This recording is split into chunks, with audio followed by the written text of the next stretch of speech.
अस्सलाम वालेकुम बच्चों, कैसे आप सब लोग? वालेकुम अस्सलाम मैम। वालेकुम अस्सलाम। अल्हम्दुलिल्लाह मैम, आप सुनाए कैसी हैं? अल्हम्दुलिल्लाह।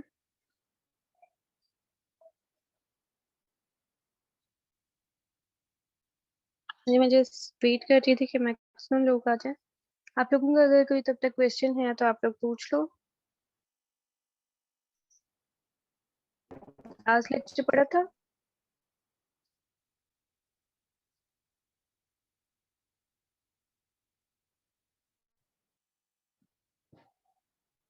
ऐसे क्वेश्चंस पे क्यों साइलेंट रहते हो सब लोग?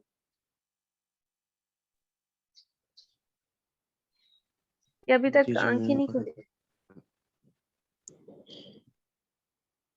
अभी तक स्टडी स्टार्ट नहीं किया ना लेक्चर से, बस लेक्चर ही ले लेते हैं। तो वो कब शुरू करनी है? 6 लेक्चर्स हो गए आज हमारे। बस यही वीक है, इस वीक के बाद आराम से ही कर लेंगे। मतलब जितने आराम से तुम लोग करते हो ना, फिर वो मुझे पता है कि जितना आराम करते हो तुम लोग और बाद में कितने आराम पसंद हो गए। नो नो मैम, इंशाल्लाह अच्छी होगी तैयारी, देख लीजिएगा, आपको मायूस नहीं करेंगे। कहीं देखते हैं कि क्या करते हैं आप लोग। मैम आपने एक असाइनमेंट का जिक्र किया था लास्ट लेक्चर में। असाइनमेंट मैंने अभी इसीलिए ऐड नहीं की थी क्योंकि वैसे ही रमजान का लास्ट इश्रा है। सब जो है अगर कोई इत्तिकाफ पे है या कुछ और या कोई अपनी उसमें इबादत में है तो उसमें मैं इसलिए इस 10 डेज में जो है कोई भी असाइनमेंट नहीं रखी। तो नेक्स्ट रमजान के बाद, ईद के बाद अब आप लोग आते हो तो आप लोगों का क्विज रखूंगी मैं। ये जो आज हम 6 लेक्चर ऐड करके जो है ये आप लोगों का क्विज होगा after Eid. Excuse me ma'am. हाँ जी। मैम वो एलएमएस वाला मसला सॉल्व नहीं हुआ। मुझे अभी भी एलएमएस पे सेक्शन बी शो हो रहा है, जबकि पोर्टल पे मेरा ठीक है। पोर्टल पे क्या है? Section C. आप लोग ना जिन सेम जिन का मैम, मेरा भी यही है। मेरा कुछ भी बच्चे उसमें मेरा भी एलएमएस पे बी है और पोर्टल पे सी है। ठीक है। आपने कहा था आप शीट सॉल्व हो जाएगा लेकिन अभी तक नहीं हुआ। वो आप लोग जो है ना जिन जिन के इशू आ रहा है, ठीक है, वो मुझे ना आज ईमेल करेंगे। वो फिर इस इसीलिए मैम इशू मेरी के साथ, 2-3 क्लास ठीक मिस है, हो गई थी क्योंकि मुझे लिंक ही नहीं मिलता था। क्योंकि वो एलएमएस पे है ना सारे लिंक्स आप पे, यस मैम, इसलिए। इस वजह से आप लोग ना जिन जिन का मसला है आप लोगों के सेक्शन में, ठीक है, जो सेक्शन सी में है लेकिन उनको कोई और शो हो रहा है, तो वो अपना जो है आज मुझे ईमेल कर दें या कोई भी अगर किसी और में है और पोर्टल पे जो है आपका वो मुझे एग्जैक्ट बताना, ठीक है। तो आज आप लोग मुझे ईमेल कर देना ताकि आप लोगों का इशू, मैंने वैसे स्टेट्स वालों को भी बताया था कि आप लोगों की लिस्ट अपडेट कर दें, बट आई थिंक सो उन्होंने अभी तक नहीं की। तो आप लोग मुझे ईमेल कर देना, मैं मैनुअली उसमें आपकी जो है लिस्ट अपडेट कर दूंगी, ठीक है। तो जिन जिन का इशू है मुझे आज ईमेल कर दे। ठीक है मैम। और बाकी आप लोगों का ग्रुप तो होगा, व्हाट्सएप ग्रुप जो स्टूडेंट्स का होता है, बनाया हुआ है आपने अपने सेक्शन का या नहीं?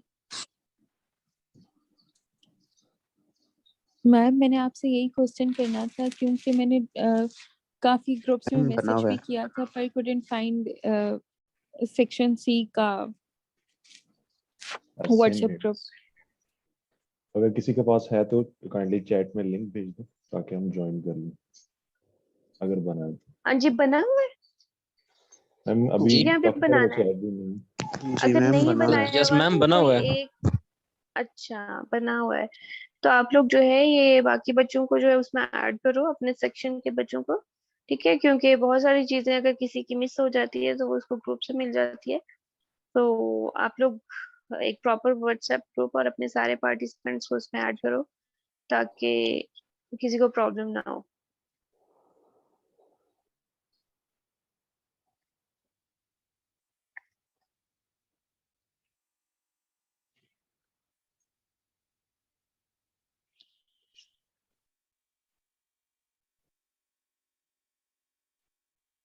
तो मैक्सिमम लोग आ गए हैं, हम लेक्चर स्टार्ट करते हैं फिर उसको कवर होने में। मेरी आवाज आ रही है आप सबको? Yes ma'am.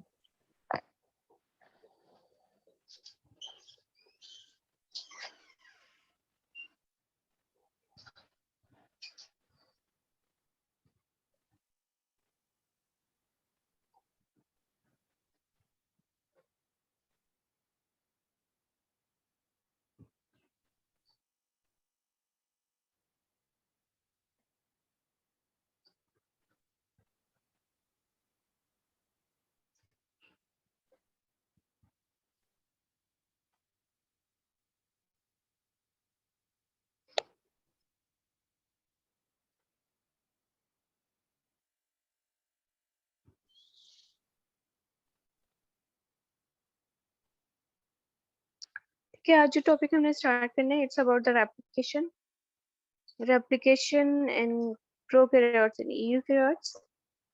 रेप्लिकेशन क्या होती है?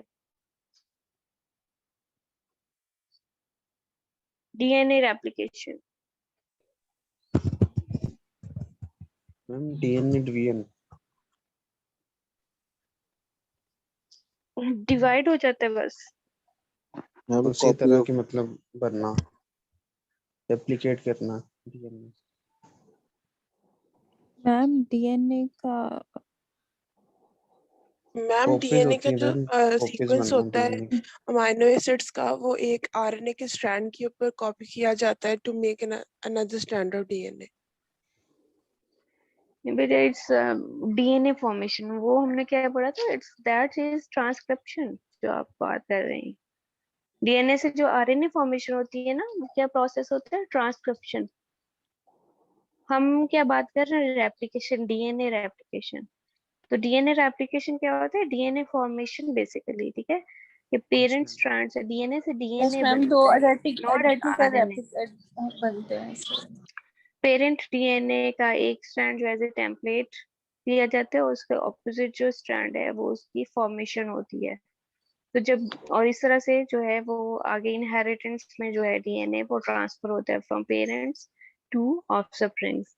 तो ये जो प्रोसेस है डीएनए रेप्लिकेशन या डीएनए डुप्लीकेशन का, इसको जो है डीएनए रेप्लिकेशन कहा जाता है। और ये दोनों प्रोकैरियोट्स में भी हो रहा है, यूकैरियोट्स में भी हो रहा है। तो हम उसमें जो है देखते हैं ये दोनों के प्रोकैरियोट्स में कैसे है और यूकैरियोट्स में कैसे है। तो थोड़ी सी बेसिक चीजें हैं कि डीएनए, ये आप लोगों को पता है, DNA is a double stranded structure and this is model is given by Watson and Crick. ये वही डबल स्ट्रैंडेड स्ट्रक्चर है कि उसमें जो है हमारे पास शुगर बैकबोन होती है, उसके साथ जो है डीऑक्सीराइबोस शुगर होती है, नाइट्रोजनस बेसेस होती हैं, ठीक है। और ये एक दूसरे के साथ जो है वो हाइड्रोजन बॉन्ड्स के साथ अटैच होते हैं और इसके दो स्ट्रैंड्स होते हैं जो कि ऑपोजिट डायरेक्शन में मूव कर रहे होते हैं। इसके प्रॉपर डायरेक्शन है, न्यूक्लियोटाइड्स जो है in DNA backbone are bonding together by phosphodiester bond, एक दूसरे से फॉस्फोडाइस्टर लिंकेज के थ्रू अटैच होते हैं। DNA molecule has direction. कैसी डायरेक्शन के मतलब इसमें कॉम्प्लीमेंट्री स्ट्रैंड्स जो है मूव कर रहे होते हैं इन ऑपोजिट डायरेक्शन, ठीक है। एक 5 to 3 एंड पे मूव कर रहा होता है और एक 3 to 5 एंड पे मूव कर रहा होता है। और ऑपोजिट कॉम्प्लीमेंट्री बेसिस जो है बेसिस से जो है वो हाइड्रोजन बॉन्डिंग्स के थ्रू जो है अटैच होती हैं।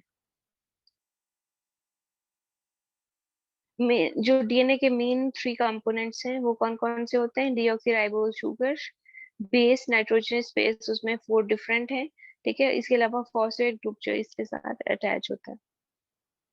बेसिस के बारे में आप लोगों को हमने लास्ट लेक्चर में पढ़ा था कि उसमें 4 बेसिस होती हैं। उसको आगे हम प्यूरिन्स और पायरिमिडीन्स में जो डिवाइड करते हैं। पायरिमिडीन्स जो है वो सिंगल रिंग स्ट्रक्चर होती है और इसमें थायमिन और साइटोसिन आती हैं, जबकि प्यूरिन्स जो है डबल रिंग स्ट्रक्चर होती हैं और इसमें एडेनिन एंड गुआनिन ऐड होती हैं।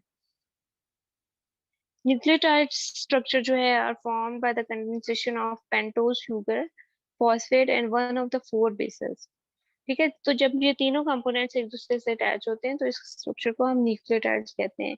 और न्यूक्लियोटाइड जो है वो बेसिक यूनिट है डीएनए के स्ट्रक्चर का। फिर ये न्यूक्लियोटाइड्स जो है वो एक दूसरे से अटैच होते हैं बाय द फॉस्फोडाइस्टर लिंकेज और पूरा स्ट्रैंड बनाते हैं।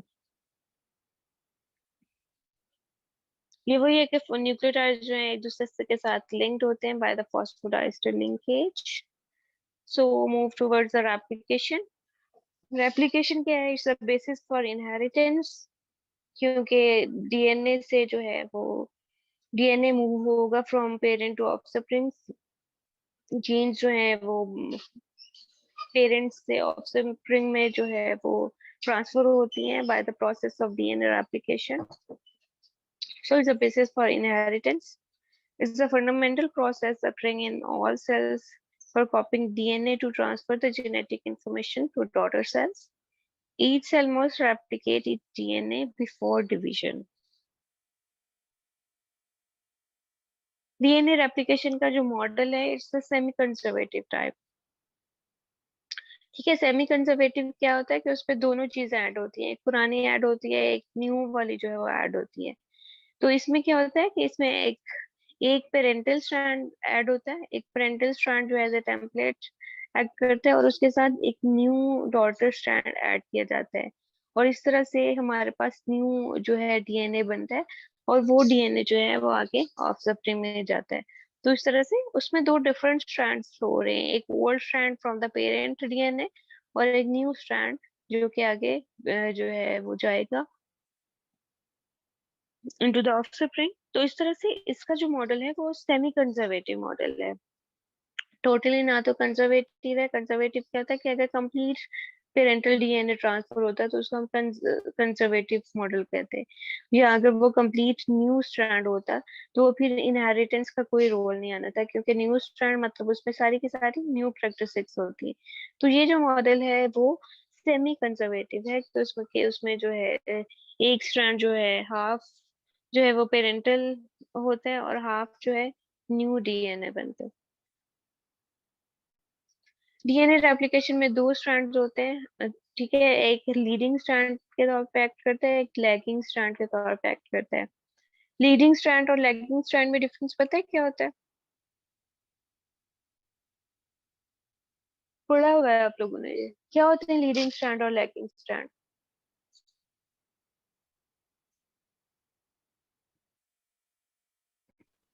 वो होता है आवाज जिसके नहीं आ अंदर रही ना, है। जिसमें ना रेप्लिकेशन होती है अवे फ्रॉम द, वो मैम लैगिंग स्ट्रैंड में फ्रैगमेंट्स बनते हैं जिसको हम बोलते हैं ओकर लगे फ्रैगमेंट्स, और लीडिंग में जो है ना 3 to 5 एंड जो है ना कंटिन्यूस होती है, मतलब विदाउट एनी गैप। ठीक है, मतलब वही लीडिंग और स्ट्रैंड जो है मैम वो लीडिंग में कंटिन्यूस सेम स्ट्रैंड होता है। वो साइड होती है और लैगिंग में ऑपोजिट डायरेक्शन होता है रेप्लिकेशन। लीडिंग स्ट्रैंड जो है वो कंटिन्यूस स्ट्रैंड होता है, उसमें कोई फ्रैगमेंट्स नहीं होते, ठीक है, कंप्लीट उसकी रेप्लिकेशन हो रही होती है। लैगिंग स्ट्रैंड जो होता है, लैगिंग स्ट्रैंड जो है उसमें डिफरेंट फ्रैगमेंट्स अटैच होते हैं एक दूसरे के साथ, ठीक है, डिफरेंट कंपोनेंट्स जो है वो अटैच होते हैं, तो उन फ्रैगमेंट्स को ऑपोजिट फ्रैगमेंट्स कहा जाता है। और बेसिकली ये साइंटिस्ट के नेम पे ओकाज़की साइंटिस्ट था जिसने फर्स्ट टाइम इसको डिस्कवर किया कि एक इसका लैगिंग स्ट्रैंड होता है जिसमें डिफरेंट फ्रैगमेंट्स मिले होते हैं एक दूसरे के साथ बाय द एंजाइम, ठीक है, लाइगेजेस एंजाइम के थ्रू।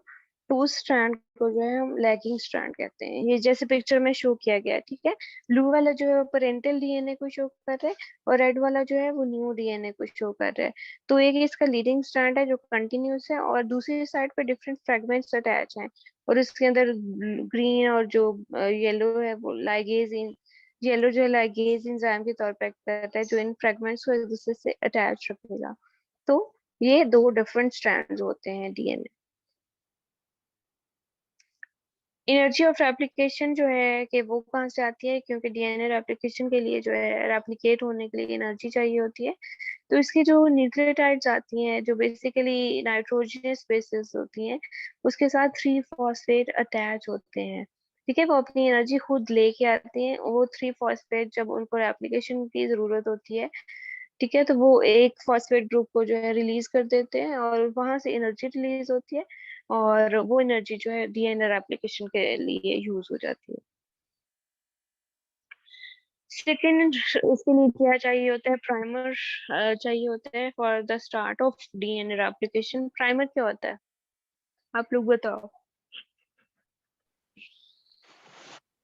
मैम वो कुछ न्यूक्लियोटाइड्स का बना हुआ होता है, ऑलमोस्ट 9 to 10 न्यूक्लियोटाइड से मिलके प्राइमर बनता है, जो कि डीएनए पॉलीमरेज की हेल्प करता है टू रिकॉग्नाइज द टेम्पलेट, यानी कि कहाँ से उसने जो है ना वो स्टार्ट करनी है, न्यूक्लियोटाइड्स ऐड करना स्टार्ट करना, उसको मतलब गाइड करता है डीएनए पॉलीमरेज को, वो प्राइमर होता है।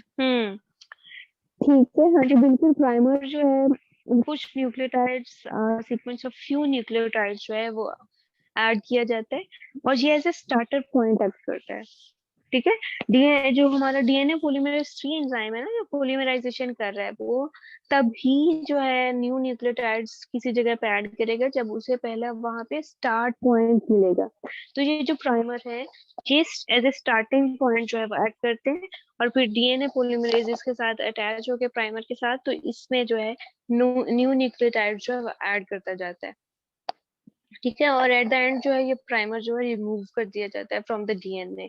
तो ये as a starting point act करता है for the DNA replication.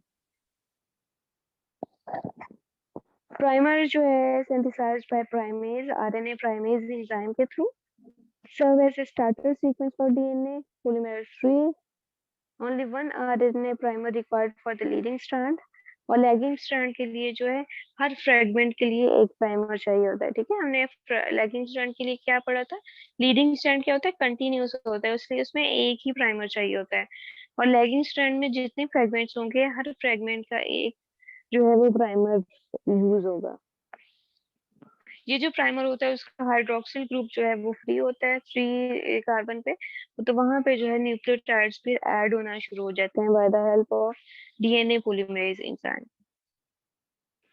Different steps of DNA replication के कौन कौन से हैं? So first is the identification of the origin of replication। जिस साइट पे रेप्लिकेशन होनी है उसको origin of replication कहते हैं, तो उस पॉइंट की जो आइडेंटिफिकेशन। नेक्स्ट अनबाइंडिंग, जो साइट आइडेंटिफाई हुई है जहाँ पे रेप्लिकेशन होगी वहां पे डबल स्ट्रैंड जो है डीएनए को अनबाउंड कर दिया जाता है। ठीक है, और वहां पे वो सिंगल स्ट्रैंड में जो है कन्वर्ट हो जाते हैं। Formation of the replication fork बनता है, वहां पे आके एंजाइम्स अटैच होते हैं, प्राइमर अटैच होता है। उसके बाद इनिशिएशन जो है डीएनए पॉलीमरेज एंजाइम एक्टिवेट हो जाता है और वहां पे न्यूक्लियोटाइड्स ऐड करना शुरू हो जाते हैं और इलोंगेट कर देता है स्ट्रक्चर को। उसके बाद जो प्राइमर, जब रेप्लिकेशन कंप्लीट हो जाती है तो प्राइमर रिमूवल होता है, उसके बाद प्रूफ फीडिंग होती है और फाइनल जो है हमारे पास रिकंस्टिट्यूशन ऑफ क्रोमेटिन स्ट्रक्चर जो है वो हो जाता है। So these are the different steps of DNA replication. इसके अलावा जो components of DNA replication है, basically different enzymes जो हमें चाहिए वो कौन कौन से। So the most important one DNA polymerase enzyme, ये क्या करेगा, polymerization करेगा। हेलिकेज एंजाइम चाहिए होता है, ये जो है डीएनए को अनबाउंड करेगा, सिंगल स्ट्रैंड में कन्वर्ट करेगा। टोपोआइसोमेरेज जो है, टोपोआइसोमेरेज बेसिकली जो है वो जो इसमें अनबाइंडिंग करने में जो है वो हेल्प करता है, जो हाइड्रोजन बॉन्ड्स है उनकी ब्रेक डाउन करने में हेल्प करता है। आरएनए प्राइमेज जो है वो initiate synthesis of RNA primer को जो है वो सिंथेसाइज करेगा और अटैच करेगा। उसके बाद कुछ सिंगल स्ट्रैंडेड बाइंडिंग प्रोटीन्स होती हैं, शॉर्ट बाइंडिंग प्रोटीन्स भी इनको कहते हैं। वो जो है जब डीएनए सिंगल स्ट्रैंड में कन्वर्ट होता है उसकी अनबाइंडिंग होती है at the point of region of replication पे, तो वहां पे जो है उसके साथ फिर कुछ सिंगल स्ट्रैंडेड प्रोटीन्स अटैच हो जाती हैं, तो वो बेसिकली हेल्प कर रही होती है ताकि जो डबल स्ट्रैंड अब सिंगल स्ट्रैंड में कन्वर्ट हुआ है उसकी ब्रेक डाउन ना हो, उसको स्टेबल बनाती है। तो उसके साथ सिंगल स्ट्रैंडेड प्रोटीन्स अटैच होती हैं। इसके बाद DNA ligase enzyme, DNA ligase enzyme कहाँ पे होता है, लैगिंग स्ट्रैंड के अंदर। ठीक है, जिसमें डिफरेंट फ्रेगमेंट्स जो है वो अटैच होते हैं और वो फ्रेगमेंट्स एक दूसरे से जो है वो डीएनए लाइगेज एंजाइम के थ्रू जो है अटैच होती है। So these are the different enzymes that are required for the DNA replication. So now the first one is the DNA replication in prokaryotes. आप लोगों को प्रोकैरियोट्स और यूकैरियोट्स का पता ही होगा कि प्रोकैरियोट्स जो है सिंपलर ऑर्गेनिजम्स होते हैं। ठीक है, हमने लास्ट में भी जो है ये डिस्कस किया था। तो क्योंकि ये सिंपलर ऑर्गेनिज्म है इसलिए इनमें जो है और यूकेरियोट्स में रेप्लिकेशन में थोड़ा डिफरेंस होता है। और दो जो इनके स्टेप्स हैं वो सारे सेम है, लेकिन इनका जो कॉम्प्लेक्सिटी लेवल है वो डिफरेंट होता है एक दूसरे से। सो फर्स्ट स्टेप हमने क्या कहा था, ओरिजिन ऑफ रेप्लिकेशन की आइडेंटिफिकेशन। तो इसमें जो है हम ओरिजिन ऑफ रेप्लिकेशन जो है वो पहले आइडेंटिफाई किया जाता है। ऑलमोस्ट ये 245 बेस पर लॉन्ग होता है, ठीक है। और इसमें कुछ जो है वो रिपीटेड सीक्वेंस होते हैं। फॉर एग्जाम्पल यहाँ पे इकोलाई को एग्जाम्पल दिया गया है। इस्ट्रेशिया कोलाई ये एक बैक्टीरिया है और ये एक एक्सपेरिमेंटल इसमें ऑर्गेनिज्म यूज करते हैं, क्योंकि इसका जो जीनोम है वो कम्प्लीटली रीड आउट कर लिया गया है, तो इसको as a experimental organism use किया जाता है। तो फर्स्ट वन हमने क्या कहा कि ओरिजिन ऑफ रेप्लिकेशन बनेगा, और ओरिजिन ऑफ रेप्लिकेशन में जो है कुछ सीक्वेंस रिपीट हो रहे होते हैं। For example in this E coli जो सेक्शन शो हो रहा है इसमें 9 बेस पेयर्स रिपीट्स होंगे, ठीक है। 9 बेस पेयर्स के 4 जो है वो रिपीटेड सीक्वेंस होंगे। और ये जो है इनकी ओरिएंटेशन, स्पेसिंग और सीक्वेंस जो है 9 बेस पेयर्स की, ये ओरिजिन ऑफ रेप्लिकेशन बनने में बहुत इंपॉर्टेंट रोल प्ले करते हैं। इसके अलावा और रिपीट्स कौन सी हैं, 313 बेस पेयर रिपीट जो है और इसमें ऐड होती है। और इसकी जो है इसमें भी जो है इसकी प्रेजेंस क्रूशियल होती है for the DNA replication. Initiation initiation क्या होगा कि जब वो ORIC जो है या ओरिजिन ऑफ रेप्लिकेशन आइडेंटिफाई हो जाएगा, तो वहां पे जो है फिर उसके साथ डिफरेंट एंजाइम्स जो आके अटैच होना शुरू हो जाएंगे। वहां पे जो है इसको अनरैप करेंगे, ठीक है। जहाँ पे 80 रीजन ज्यादा है वहां उसकी जो है ब्रेकडाउन होगी। 80 रीजन ही क्यों ब्रेक डाउन किए जाते हैं, नॉट वो सीक्वेंस कम ब्रेक किया जाता है जहाँ पे जी कंटेंट ज्यादा हो। What is the reason behind this? 80 rich region क्यों यूज किए जाते हैं?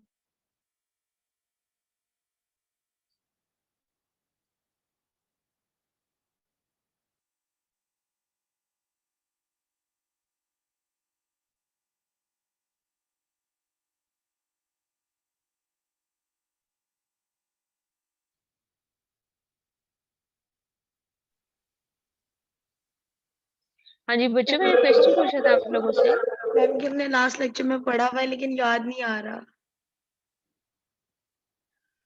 किसी को भी याद नहीं है? आप लोगों की क्लास में सेक्शन सी में ऑलमोस्ट 128 स्टूडेंट्स हैं और किसी को एक क्वेश्चन का आंसर नहीं आ रहा।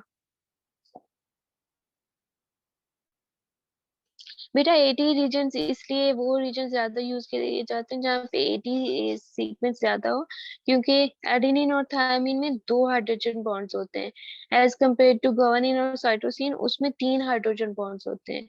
तो इसलिए इनकी बॉन्डिंग तोड़ना जो है ज्यादा इजी होती है as compare to GC content के। तो इसलिए वहां पे जो है रीजन ऑफ रेप्लिकेशन बनाया जाता है जहाँ पे 80 कंटेंट ज्यादा हो। ठीक है, अब समझ लग गई? Yes ma'am. ठीक है, तो इस तरह से जब इनिशिएशन हो जाएगी तो वहां पे फिर इसको इलोंगेशन होना शुरू हो जाएगी। डीएनए पॉलीमरेज 3 जो है वो ऐड हो जाएगा प्राइमर के साथ, और वहां पे जो है न्यूक्लियोटाइड्स ऐड करना शुरू कर देगा। Nucleophilic attack by the 3 hydroxyl group on the alpha phosphate releases pyrophosphate, ठीक है। मतलब जो फॉस्फेट ग्रुप जो है उसका उसकी ब्रेकडाउन होती है और वहां पे एनर्जी रिलीज होती है जो यूज की जाती है फॉर द डीएनए रेप्लिकेशन। जो है इस तरह से जो है subsequently hydrolysed into 2 phosphates. Phosphates जो है उनकी फर्दर हाइड्रोलिसिस होती है, और ये हाइड्रोलिसिस जो है ये कंप्लीट करने में हेल्प करती है डीएनए रेप्लिकेशन की या डीएनए सिंथेसिस की। क्यों? क्योंकि इस हाइड्रोलिसिस से, फॉस्फेट हाइड्रोलिसिस से एनर्जी रिलीज होगी और वो डीएनए रेप्लिकेशन में जो है यूज होगी। ये दिखाया गया है कि फर्स्ट जो पिक्चर है उसमें जो है पॉइंट ओरिजिन ऑफ रेप्लिकेशन पहले बना, ठीक है। इसको रेप्लिकेशन बबल भी कहते हैं। फिर वहां पे जो है वहां उस पे प्राइमर ऐड हुआ और वो इसकी रेप्लिकेशन स्टार्ट हो गई है। ऑरेंज वाला जो शो कर रहा है ये न्यू स्ट्रैंड बन रहा है। ठीक है, दोनों साइड से जो उसकी रेप्लिकेशन स्टार्ट हो जाती है। जब ये कंप्लीट रेप्लिकेशन हो जाती है तो ये दोनों एक दूसरे से अटैच हुए होते हैं सर्कल के थ्रू। इसको जो है हम कैटिनेंस कहते हैं, ठीक है। और ये सर्कल के थ्रू एक दूसरे से अटैच होते हैं, तो ये फिर इनको अलहदा किया जाता है, सेपरेट किया जाता है बाय द एंजाइम टोपोआइसोमेरेज 4, ठीक है। वो एक में जो है होल करेगा और दूसरा स्ट्रैंड जो है वो उससे बाहर निकल आएगा, और फिर इस तरह से ये दो जो है उसमें डिवाइड हो जाते हैं डॉटर सेल्स में। तो इस तरह से ये टर्मिनेशन पॉइंट होगा कि वो उसमें इसको सेपरेट किया जाता है। Now the DNA replication in eukaryotes में भी वही स्टेप है, बस थोड़े जो है कॉम्प्लेक्स जो है उसके साथ है, कॉम्प्लेक्सिटी के साथ है। First major step for the DNA replication to take place is the breaking of hydrogen bonds between bases of the two antiparallel strands, ठीक है, कि origin of replication को आइडेंटिफाई करना।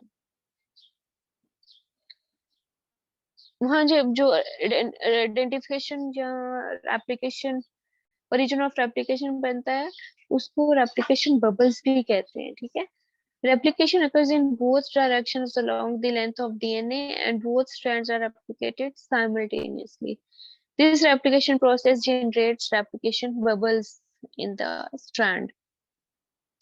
ठीक है, ये जो बबल टाइप बने हुए हैं ये सारे जो है रेप्लिकेशन जो है बबल इनको कहा जाता है, या फिर ओरिजिन ऑफ रेप्लिकेशन भी आप कह सकते हैं। और इसके दोनों स्ट्रैंड की जो है वो फिर रेप्लिकेशन स्टार्ट हो जाती है। एक्सक्यूज मी मैम, ये जी रेप्लिकेशन बबल कैसे बनता है, एक दफा बता दें। बेटे, इसमें जो है वही जो हमने बात की है कि ओरिजिन ऑफ रेप्लिकेशन को आइडेंटिफाई किया जाता है। वो रीजन्स जहाँ पे 80 कंटेंट ज्यादा है उनको as a origin of replication use किया जाता है, और फिर वहां पे जो है उसके जो स्ट्रैंड्स के दरमियान में जो बॉन्डिंग है हाइड्रोजन बॉन्डिंग्स के थ्रू अटैच होती है ना दोनों स्ट्रैंड्स एक दूसरे से, यस तो मैम। वो बॉन्डिंग जो है वो ब्रेक डाउन होती है। जब वो ब्रेक डाउन होगी तो डबल स्टैंडर्ड जो है वहां पे खुल जाएगा, अनबाउंड हो जाएगा, और वहां से सिंगल स्टैंड में कन्वर्ट हो जाएगा, और इस तरह से बबल फॉर्म जो है शेप आएगी, ठीक है। Okay ma'am. यस वहां मैम। पे जो जो जितने बबल्स यूकेरियोट्स में ये बबल्स जो है वो मल्टीपल बबल्स बन जाते हैं। प्रोकैरियोट्स में एक ही ओरिजिन ऑफ रेप्लिकेशन होता है, ठीक है, क्योंकि वो सिंपलर ऑर्गेनिज्म होते हैं, ये कॉम्प्लेक्स ऑर्गेनिज्म होते हैं, इसलिए इनमें ओरिजिन ऑफ रेप्लिकेशन या रेप्लिकेशन बबल्स जो है वो बहुत ज्यादा बनते हैं। Okay ma'am. तो उस ओरिजिन ऑफ रेप्लिकेशन पे दोनों स्ट्रैंड्स पे जो है वो फिर रेप्लिकेशन स्टार्ट हो जाती है।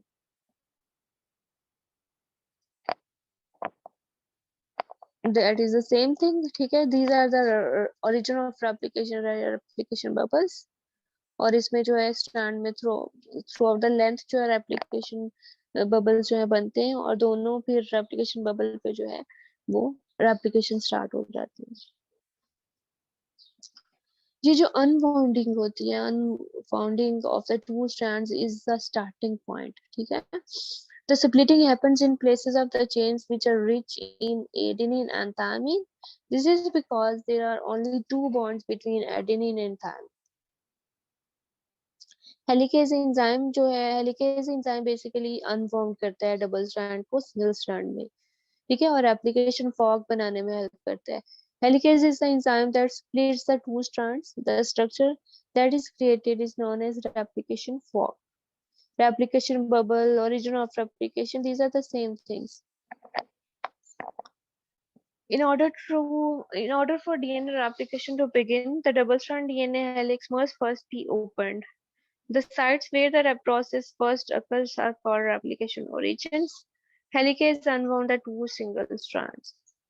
ठीक है, ये डबल स्ट्रैंड को दिखाया गया है, ठीक है, और फिर हेलिकेज एंजाइम एक्ट करेगा और वो इसमें दो जो है हाइड्रोजन बॉन्ड्स को तोड़ेगा और इस तरह से इसको सिंगल स्ट्रैंड में कन्वर्ट कर देगा, अनबाउंड करेगा इसको। ये अब जब ये डबल स्ट्रैंड जो सिंगल स्ट्रैंड में कन्वर्ट हो जाता है, ठीक है, ये जो सिंगल स्ट्रैंड्स शो हो रहे हैं, ठीक है, इसके साथ जो है शॉर्ट बाइंडिंग या शॉर्ट प्रोटेक्टेड प्रोटीन्स अटैच होती है, ठीक है। वो क्या करती हैं कि इस सिंगल स्ट्रैंड में जब ये कन्वर्ट होता है तो इसको जो है स्टेबल बनाने में हेल्प करती हैं।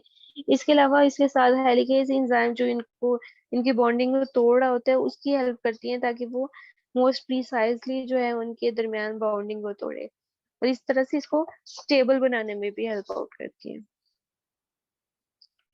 रेप्लिकेशन फॉग की अगर आपसे डेफिनेशन पूछी जाए तो रेप्लिकेशन फॉग हमने वही चीजें हैं जो पहले डिस्कस हमने की है कि जी वो पॉइंट ऑफ ओरिजिन बनता है और उस जगह पे बनता है जहाँ पे 80 रीजन ज्यादा हो, और फिर दोनों स्ट्रैंड्स के साथ जो रेप्लिकेशन स्टार्ट हो जाती है।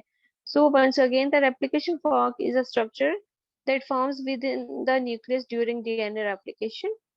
It is created by a helicases enzyme which break the hydrogen bonds holding the two DNA strands together.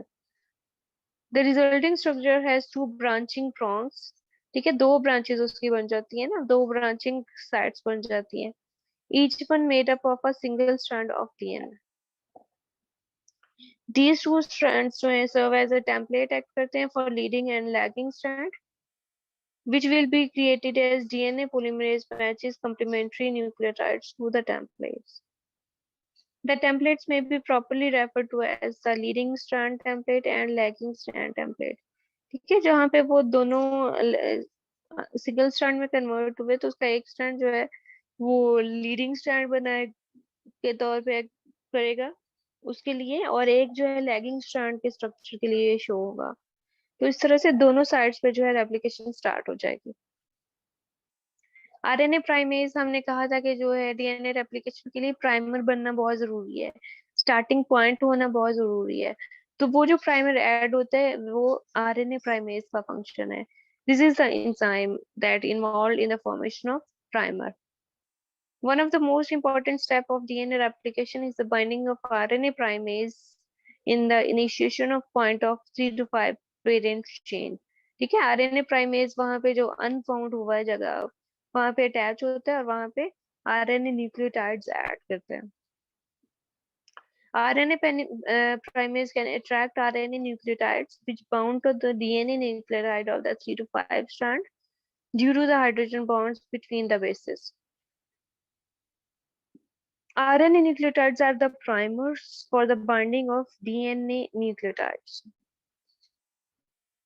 RNA primase lays down the RNA primer so that the same चीजें वही कि RNA primase का function क्या है, basically ये वो show कर रहे हैं कि RNA primase जो है वो RNA प्राइमर को ऐड करता है, वहां पे फिर DNA polymerase 3 एंजाइम जो आके अटैच होता है और एक्टिवेट होता है और फिर न्यू जो न्यूक्लियोटाइड्स हैं उस प्राइमर में ऐड करते जाते हैं, और ये प्राइमर एंड पे जो है वो रिमूव कर दिया जाता है। ठीक है, ये जो हमने पहले बात की थी कि जी उसमें जो है इसको सिंगल में कन्वर्ट करता है हेलिकेज एंजाइम, इसकी जो बॉन्डिंग को तोड़ता है, उसके बाद प्राइमेज एंजाइम यहाँ पे आके अटैच होता है और वो आरएनए जो है न्यूक्लियोटाइड्स ऐड करता है स्ट्रैंड के साथ। ठीक है, तो इसको आरएनए प्राइमर कहा जाता है। Once a RNA primer has been laid down by primase, the DNA polymerase 3 can build the second strand continuously and in the same direction that the double helix is being opened. To complete the process, DNA polymerase 1 जब replication complete हो जाएगी तो DNA polymerase 1 वहां पे आके attach होता है और वो आरएनए प्राइमर जो ऐड हुआ था एज ए स्टार्टिंग पॉइंट उसको रिमूव कर देता है फ्रॉम द डीएनए। ये वही हमने जो बात की थी कि लीडिंग स्ट्रैंड जो है उसके लिए एक ही प्राइमर चाहिए होता है और उसमें जो है डीएनए पॉलीमरेज जो है वो उसकी पॉलीमराइजेशन करता जाता है, और जो लैगिंग स्ट्रैंड होता है उसके जितने फ्रेगमेंट्स होंगे उतने ही उसके जो है प्राइमर ऐड होंगे।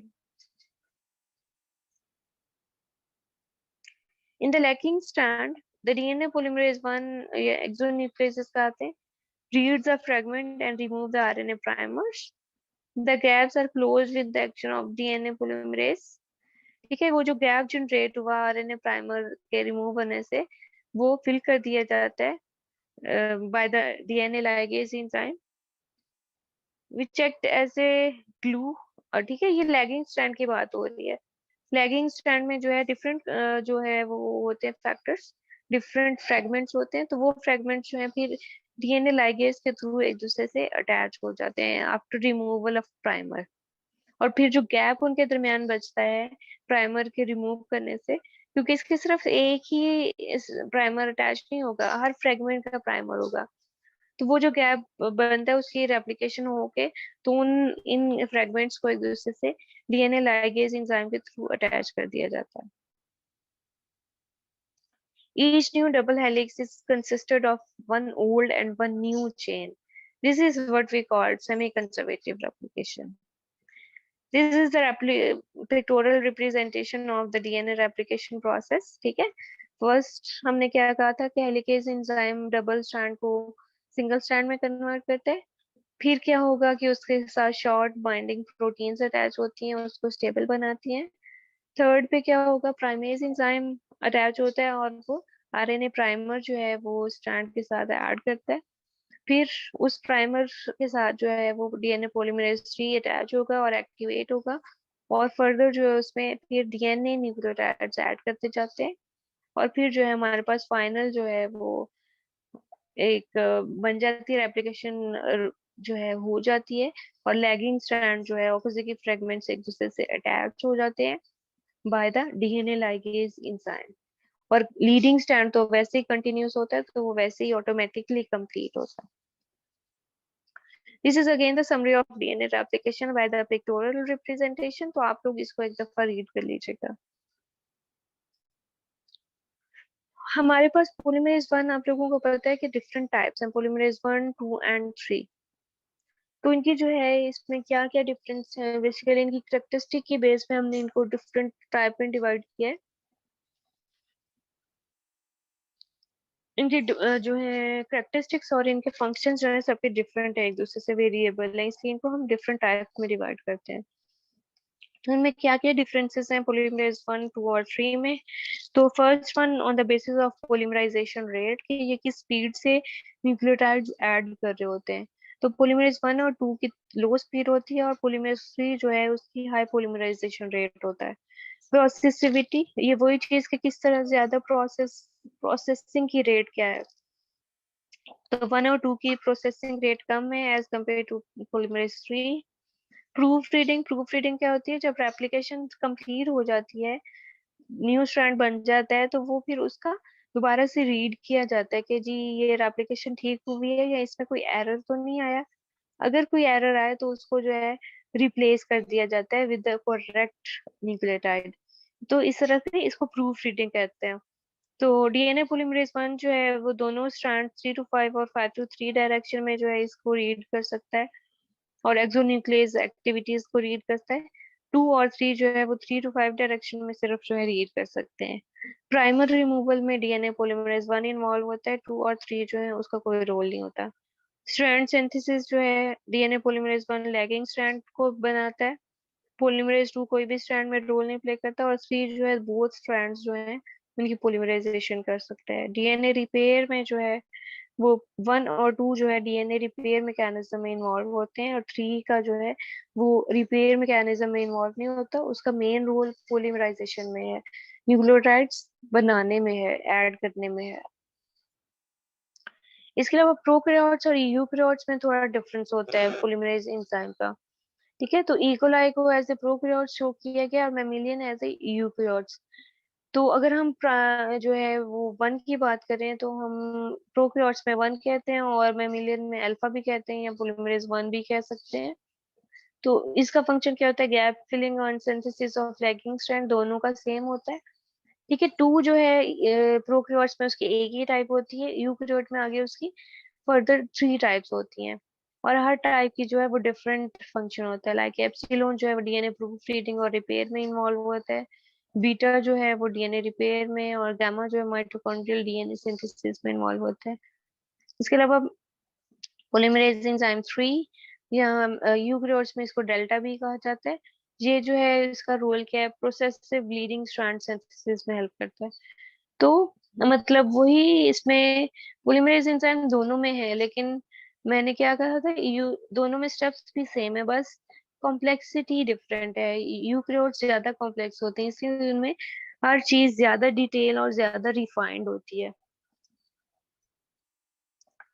जब रेप्लिकेशन कंप्लीट हो जाएगी तो हमारा एंड पॉइंट क्या आता है, टर्मिनेशन। टर्मिनेशन कब होती है, जब जो डीएनए पॉलीमरेज इंजाइम है वो उस डीएनए जो पेरेंटल डीएनए वहां पे चला जाता है जहाँ पे आगे अनट्रांसलेटेड रीजन होता है, तो वहां पे फिर रेप्लिकेशन जो है स्टॉप हो जाती है और वहां पे टर्मिनेशन हो जाती है।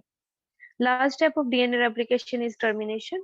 This process happens when the DNA polymerase reaches to an end of the strand, the end of the parental strand where the last primer bind is not replicated. These ends of linear DNA consist of non-coding DNA. ठीक है, मतलब ये जो ends होते हैं जहाँ पे replication stop होती है वहां पे नॉन कोडिंग डीएनए सीक्वेंस होता है, और उस नॉन की कोडिंग सीक्वेंस या रिपीटेड सीक्वेंस को हम टीलोमेरेज कहते हैं या टीलोमेयर्स कहते हैं।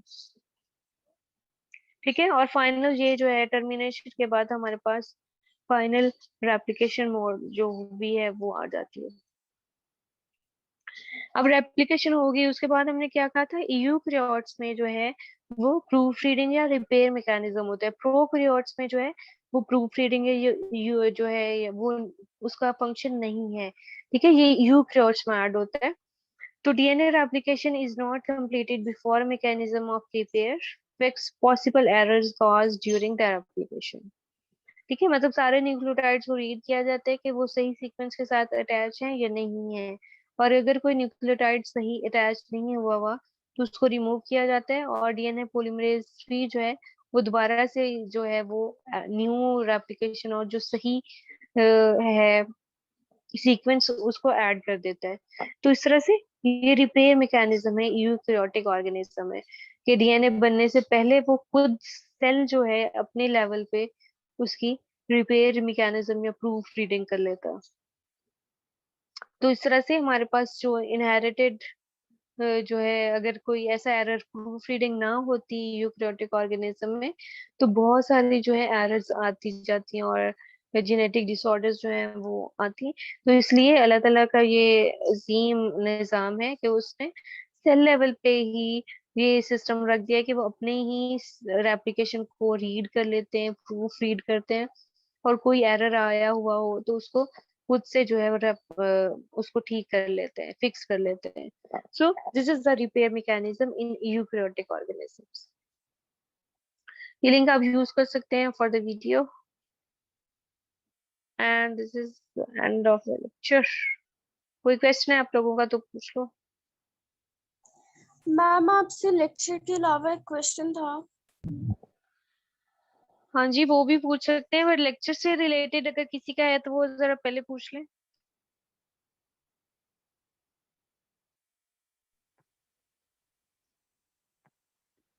हाँ जी बच्चों, कोई भी क्वेश्चन नहीं है? ओ मैम, कुछ समझ भी आया कि नहीं आया? आप लोगों का हमेशा एंड पे ये होता है, नो मैम। मैम आसान सा टॉपिक था, 9th में पढ़ रहे हैं। आसान सा टॉपिक तो होते हैं सारे के सारे ही, एंड पे जब पेपर्स होने लगते हैं तब आप लोगों को बहुत मुश्किल लग रहे होते हैं।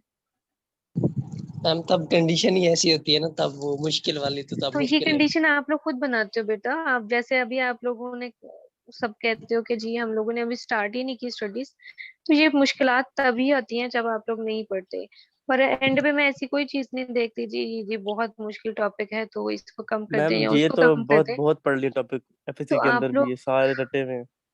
हाँ जी, तो पर फिर भी आप लोग नहीं पढ़ते, बस यही है। और जो भी क्वेश्चन पूछो उसका आंसर भी नहीं आता। अगर इतने ही रटे हुए हों तो एटलीस्ट आप लोगों को जो बेसिक क्वेश्चन है उनका आंसर जरूर पता होना चाहिए। तो साथ साथ पढ़ते जाओ। मैं एंड पे ये बिल्कुल नहीं करूंगी जी इसका सिलेबस कम कर दें तो उसका सिलेबस कम कर दें, तो अपने साथ साथ जो है इसको कंप्लीट करते रहा करो। ठीक है, और सेकंड मैंने आप लोगों को जो फर्स्ट मैंने अनाउंसमेंट की थी कि ईद के बाद ये जो हमने अपने लेक्चर्स कवर कर लिए हैं 6 लेक्चर्स, इसकी बेस पे आपका क्विज होगा। ठीक है, ईद के बाद हम डेट डिसाइड कर लेंगे, आप लोग उसकी प्रिपरेशन कर लेना, और किसी एक दिन जो है मैं बता दूंगी आप लोगों को आपका क्विज जो है वो किस दिन है। मैम आज 5 लेक्चर नहीं था? जी मैम आज 5 लेक्चर था। 6 था। 6 था, 3 to 4 जो है वो मार्च से। ठीक है मैम। मैम हाँ ये जी, क्विज अब मिला है। जी ये क्विज हमें ईद में मिला है, हम रिलैक्सेशन ना करें इन दिनों। बेटा पहले कौन सा आप लोग पढ़ रहे हो जो पहले रिलैक्स नहीं हो? और भी काम होते हैं घर के सारे। नो मैम ठीक है, बिल्कुल ठीक है, कोई काम नहीं कर रहे हैं हम।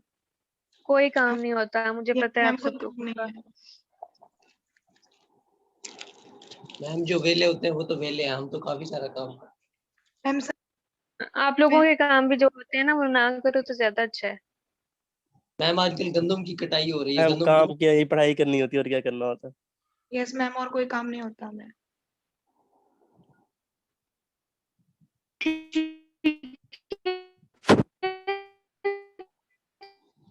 तो ये आप लोगों को क्विज होगा ईद के बाद, और आप अब जो क्वेश्चन है आप लोगों के अलावा कोई क्वेश्चन किसने कहा था? मैम मैंने कहा था वो सेक्शन बी जो उनसे आपका वो मर्ज हो गया है।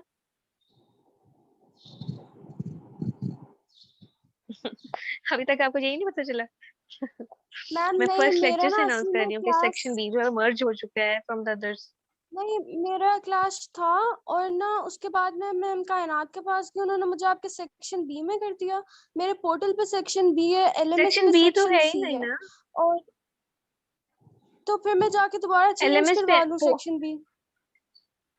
पोर्टल पे आपको कौन सा सेक्शन शो हो रहा है? Section B. मेरा सेक्शन बी ही तो मर्ज हुआ है, आपने उसमें क्यों ऐड करा है?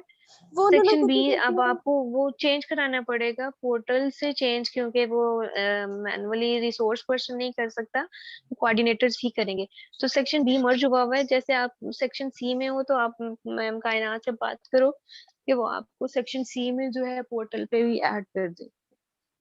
मैम आपने चलो एलएमएस ठीक है। नहीं अभी तक अपडेट किया, मुझे अभी भी सेक्शन बी शो हो रहा है ना, तो वहाँ पे लेक्चर्स हैं और ना ही वहाँ पे फिर क्लास का लिंक आता है। ऑब्वियसली वहां पे नहीं होंगे तो आप लोग मुझे आज ईमेल कर देना सब जिनका इशू आ रहा है जो सेक्शन सी में है और वो शो नहीं हो रहा एलएमएस पे। तो आप सब लोग मुझे ईमेल कर देना, आज मैं उसको देख लूंगी, क्योंकि ये काम जो है ईआरपी वालों ने करना था आई थिंक सो, अभी उन्होंने नहीं किया तो मैं मैन्युअली उसको खुद कर दूंगी। तो आप लोग सब मुझे ईमेल कर देना जिन जिन का इशू है। मैम मुझे सेक्शन बी सी में भी नहीं ना आना, इस टाइम मेरी क्लास होती है, मुझे डी जो से वो वाला स्लॉट बेटा पे ये रखती हूँ। पोर्टल वाला जो प्रॉब्लम है ना, आपको कोऑर्डिनेटर से जो है कांटेक्ट करना पड़ेगा।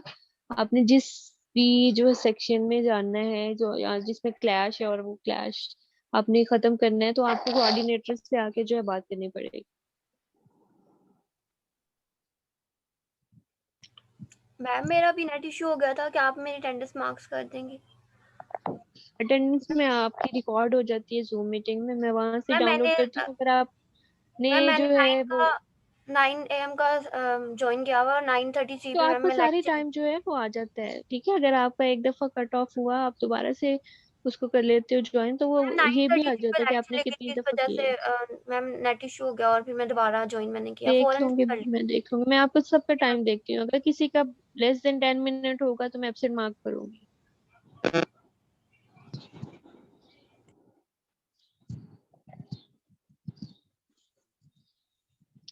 चलिए ठीक है, मैम आपके क्लास का टाइम। हाँ जी, कोई क्वेश्चन है तो पूछ लो जल्दी जल्दी। मैम क्विज में कितने लेक्चर्स इंक्लूड होंगे? बेटा जो अभी तक हमने पढ़ लिया ना 6 लेक्चर्स वो इंक्लूड है आपके क्विज में। मैम काइंडली लेक्चर्स अपलोड कर दें एलएमएस पे। बेटा सारे लेक्चर्स अपलोड हैं, सारी रिकॉर्डिंग्स अपलोड हैं। आज का लेक्चर नहीं है, आज का लेक्चर मैं ऐड कर दूंगी आज। ओके। चलिए ठीक है, Eid Mubarak from my side in advance, क्योंकि इसके बाद अब आई थिंक सो हमारी ईद के बाद ही क्लास होगी इंशाल्लाह। तो आप सब लोग अपना ख्याल रखिएगा।